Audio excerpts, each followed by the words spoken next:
When I first read the script, it really got me. Where he's on the firing range, and he can't shoot a weapon to save his life. He can't get close to a target from a long distance, from medium distance, from short range, and at one moment he gets up there and he's point blank, and the line was, "I guess I just need to get that close." We had some real CIA officers giving us some advice in the background, which was pretty intimidating sometimes.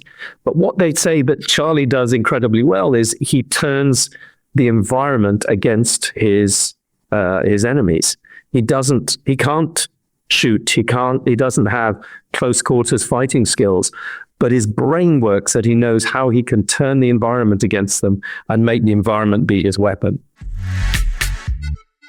Rami, James, how are you both doing? We're doing very well. We're in the last moments of finishing off the sound mix. We did the music record last weekend, so you're catching us in the heat of post-production. We're actually in the editing bay right now. Yeah. We just finished a major piece, which features in the trailer. So I think we hope we've completely done it. That's wonderful. We were super lucky. Oh, the high five. That's incredible. Well, Brits don't usually high five, so it's very. I mean. That is a rare one. Yeah. Okay. Yes. All right, go on. Don't talk about the high fives. No, we'll never address it again. We were super lucky to actually see sneak peek of this back at CinemaCon in April, and it had us so excited to be like, hey, when are we going to see more of this? So it's nice to be back on that hype train towards release now, towards that finishing line for you guys. The hype train. I like that. So you've seen the teaser as well, I presume, by now as well. We have, yes. Yeah. And did they feel an evolution from what you saw? Yeah, no, it was very exciting to get back to this world, right? And I think to see, Rami like this too, it's really fun. So it was really exciting to be back there. But Rami, wasn't it also, one of the reasons this film has happened, because this was the sort of role you wanted to get into? A great moderator, yeah. I've been after Bohemian Rhapsody, the studio asked me what I wanted to do next, and I said, believe it or not, I'd love to do an action movie, but I want it to be elevated, sophisticated, smart, and come from a place that it's not necessarily just from an everyman, but someone who is quite underestimated and goes on to do some extraordinary things. I think he's a very unconventional hero, and those are the types of characters I gravitate to. I think there's a certain strength and resolve and humanity in him that, perhaps we get touches of in other, big action movies, but there's something very human about this particular version.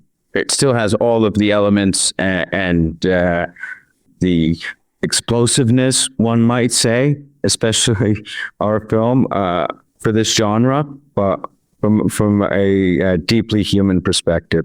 Definitely, yeah, you definitely see that. And James, for yourself, what would you say kind of excited you the most about tackling this world of Robert Little's The Amateur? Well, it is about the character. It's the character-driven thriller. So that, I'm a huge admirer of the brilliant car chases and the fight sequences, but they only really mean anything if you're invested with the characters. Otherwise, it's choreography, but, why do I care? And so this was an opportunity to have the unusual, the unexpected, some of those set pieces. For a director, there was a point in January, it was incredibly cold. We were in Paris and Marseille and Istanbul. It was -7 degrees. It was 4 in the evening morning. And that you pinch yourself because you're directing a spy thriller with this guy and some other incredibly cool cast.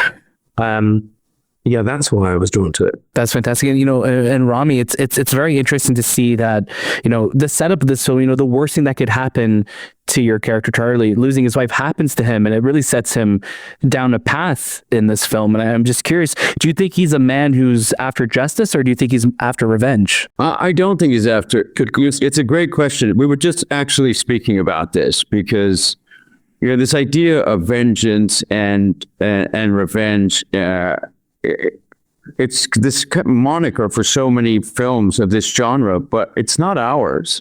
I mean, ours is a man with a real a sense of who he is, even though people might not understand who he is. I think he has a strong sense of integrity, and I think that's only enhanced by a relationship with his wife, who is somewhat of a supernova, and the fact that that person gravitates to him, a Rachel Brosnahan, if you will,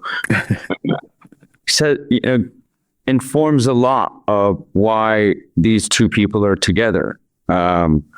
And when you lose someone like that, I think you discover a certain sense of resolve and strength and steeliness that Charlie does, that gives him an ability to dig deep inside and seek justice, and to quote the movie, to make sure Sarah mattered.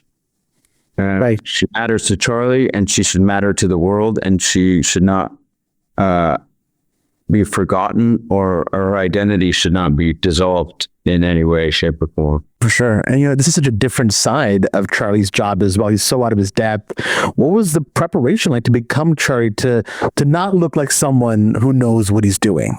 That's a good question for you, James, because we had this, we had a back and forth on perhaps you're having it be a very, mundane day in Charlie's life, that nothing should at the beginning of the film feel too carrying on Heightened, really heightened. Yeah, and it was honestly because also Rami, as an actor who does the preparation he does, there's some element of him that wanted to be really good at all those things and find moments where Hella was charming, ninja, and the whole point is it's the amateur. And so it was keeping us honest to what you were able to do. It was about the blocking, the imagining, the performance. And, the wrong version of that is Inspector Clouseau. It's Mr. Bean. It's Johnny English. those would be like take 2, 3 for me sometimes. Yeah, sometimes. But I mean, it was what you get is this brilliant guy who learns what we understood then. We had some real CIA officers giving us some advice in the background, which was pretty intimidating sometimes. But what they say that Charlie does incredibly well is he turns the environment against his enemies. He can't shoot. He doesn't have close quarters fighting skills, but his brain works that he knows how he can turn the environment against them and make the environment be his weapon. And that's fascinating to work. And I hope you'll think that's what's new and unexpected. When I first read the script, it really got me, where he's on the firing range and he can't shoot a weapon to save his life. You can't get close to a target from a long distance, from medium distance, from short range. And at one moment he gets up there and he's point blank. And the line was, I guess I just need to get that close. And it made me laugh. And that's what made me, in a moment, I discovered, okay, there's ingenuity. There's something really humble and human about that. But we could also get a sense of levity and his vulnerability. Yeah, absolutely. Now, well, Rami, for yourself, though, do you feel like you have better chances now on taking on a 90-year-old nun in an arm wrestling match after all the training you've done? I got to keep my arms out of frame, but but I've always thought, this is a tricky one. Have you learned real life skills taking place in the movie? Thank you for that. I think the real life skills come in. Every day, you're marshaling a crew together with James at the head. They call him governor here in the UK. He's the captain, and when you have a vision and as specific and brilliant, nuanced, and not only intuitive, but comes from a place of unpredictability, but also a sense of knowing how to tell a story, but also deliver all the other levels, the machinations of pulling together every department and marshaling them towards something great every day, being patient with everybody. I mean, the amount of questions this man has to field throughout a day is astonishing. And to be able to still, hold on to that line of the story that you want to tell and the integrity of that, I think imbues everybody else on set with that same type of energy. And it does push you to a place where you do things outside of yourself. So it might not have been, it's Charlie, but it's also working with James. That is wonderful. We're so grateful for both of your times. We really hope we could talk to you both again once the film comes out. And congratulations on the trailer. And Rami, once again, too, we saw Oppenheimer 7 times in theater. Whenever your scene at the end comes on, cheers every time. So that's an iconic moment.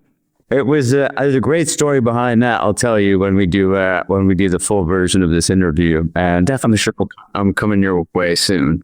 Okay, love that. Thank you so much, guys. I appreciate that. It's a very great compliment. Thank you, guys. We'll see you next time.